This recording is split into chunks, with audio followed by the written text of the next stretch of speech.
Astaghfirullah.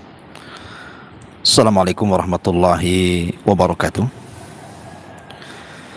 Alhamdulillah wassalatu wassalamu ala alihi wa sahbihi wa mawalah wa la hawla wa la quwata illa billahi wa ba'du. Alhamdulillah, segala puja dan puji hanya milik Allah subhanahu wa ta'ala. Salawat dan juga salam kita hadiahkan kepada Rasul kita Nabi besar Muhammad sallallahu alaihi wa ala alihi wasallam. Ma'asyiral muslimin yang dimuliakan Allah subhanahu wa ta'ala, di dalam surah An-Nisa ayat ke-17 Allah subhanahu wa ta'ala berfirman, innamat taubatu ala Allah lilladhina ya'maluna as-su' bijahalatin thumma yatubuna min qarib faulaika yatubullahu alaihim wa kana Allahu aliman hakima. Sesungguhnya bertobat kepada Allah itu hanya pantas bagi mereka yang melakukan kejahatan karena tidak mengerti. Kemudian dia segera bertobat.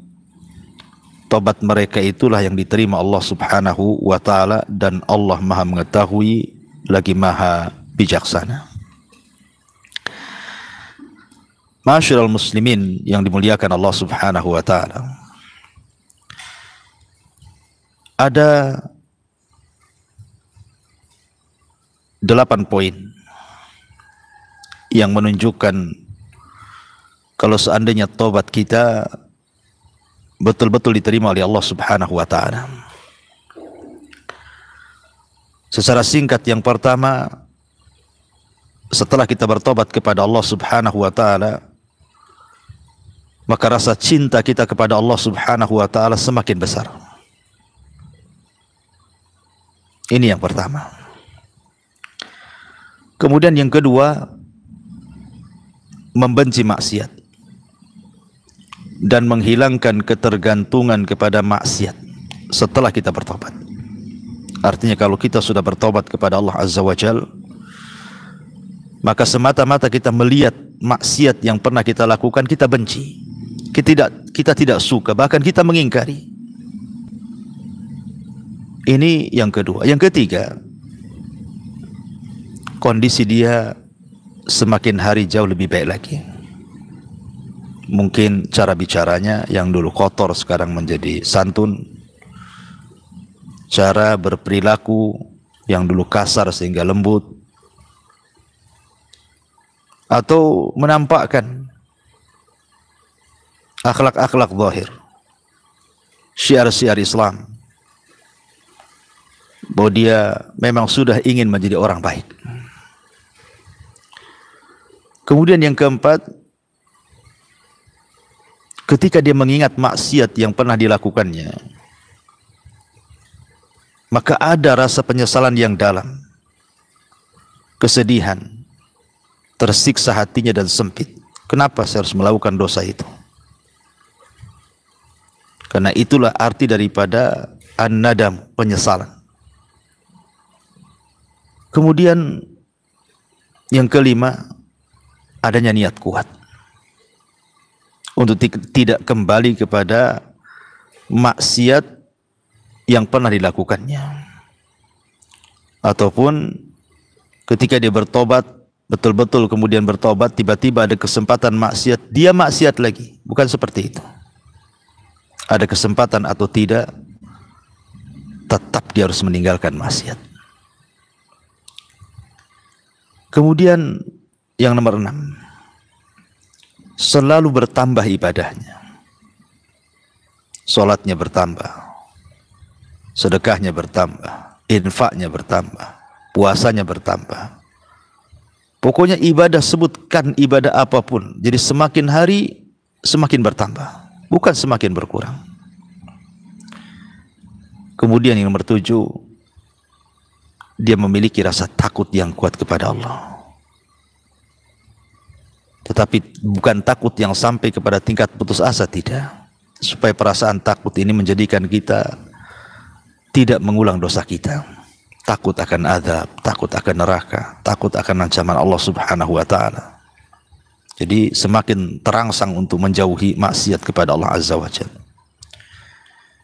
Kemudian yang nomor 8, tidak boleh al-qunut min rahmatillah, putus asa dari rahmat Allah Subhanahu wa taala. Maknanya dia harus punya keyakinan yang kuat bahwa tobat dia pasti diterima oleh Allah Subhanahu wa taala. Karena kita tahu bahwa setan itu apabila menggoda kita, menggoda anak Adam, itu dengan 2 cara. Pertama, menanamkan angan-angan. Usiamu kan masih panjang, masih ada waktu. Usiamu masih 30, 40, masih ada waktu sampai 60, 70, kan ada kesempatan bertobat. Engkau masih boleh maksiat. Nanti kalau sudah tua kan bisa juga bertobat. Nanti kalau sudah haji baru bertobat. Nanti kalau sudah umroh nanti bertobat. Nanti kalau sudah kaya nanti bertobat. Setan membuat angan-angan bahwa seolah-olah usia dia panjang. Dia tidak tahu bahwa usia dia tidak ada yang tahu kecuali Allah. Sehingga ketika diberikan angan-angan itu, dia tidak terasa bahwa ketika dia meninggal, dia tidak di atas tobat. Dan yang kedua, menanamkan rasa takut yang berlebihan. Seolah-olah dosanya banyak, dosanya segunung, dosanya selangit. Tidak mungkin Allah mengabulkan tobat saya. Akhirnya kemudian dia pun kunut, putus asa dari rahmat Allah Subhanahu wa taala. Dan ingat, putus asa dari rahmat Allah Subhanahu wa taala adalah dosa yang besar. Bahkan lebih besar dosanya orang putus asa dibandingkan maksiat itu sendiri. Karena putus asa dari rahmat Allah sama dengan menjauhkan kita dari taubat, menjauhkan kita dari Allah. Itulah cerdasnya setan, khutuwat. Dia kalau menggoda itu selangkah demi selangkah. Makanya kenapa Allah Subhanahu wa taala dengan tegas,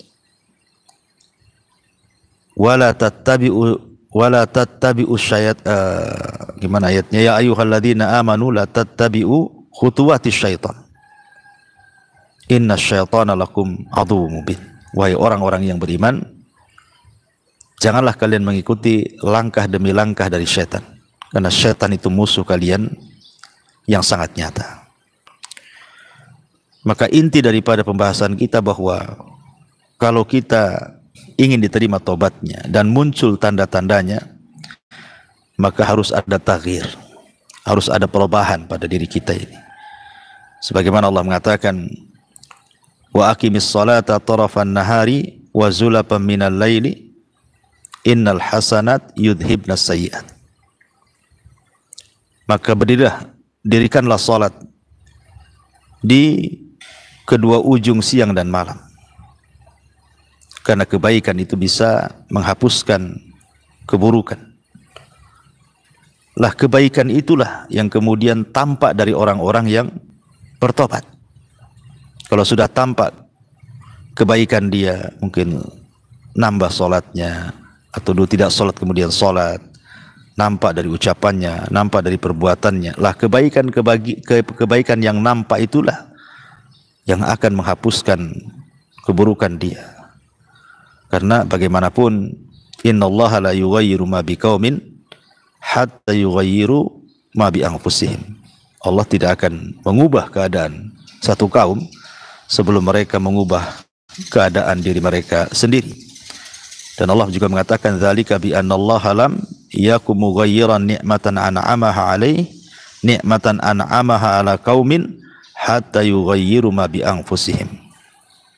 Itulah bahwa Allah tidak pernah merubah nikmat yang Allah karuniakan kepada sebuah kaum sampai mereka yang merubah diri-diri mereka sendiri. Artinya tobat itu harus ada perubahan nyata, perubahan tampak dari yang baik ke yang buruk, dari yang buruk ke yang baik, dari maksiat ke yang taat. Lah nantilah ketaatan kemudian kebaikan itulah yang akan menghapuskan keburukan yang pernah dia lakukan. Inilah tanda-tanda bahwa taubat seseorang itu diterima oleh Allah Subhanahu wa taala. Subhanakallahumma bihamdika asyhadu an la ilaha illa anta astaghfiruka wa atubu ilaik. Allahu ta'ala. Assalamualaikum warahmatullahi wabarakatuh.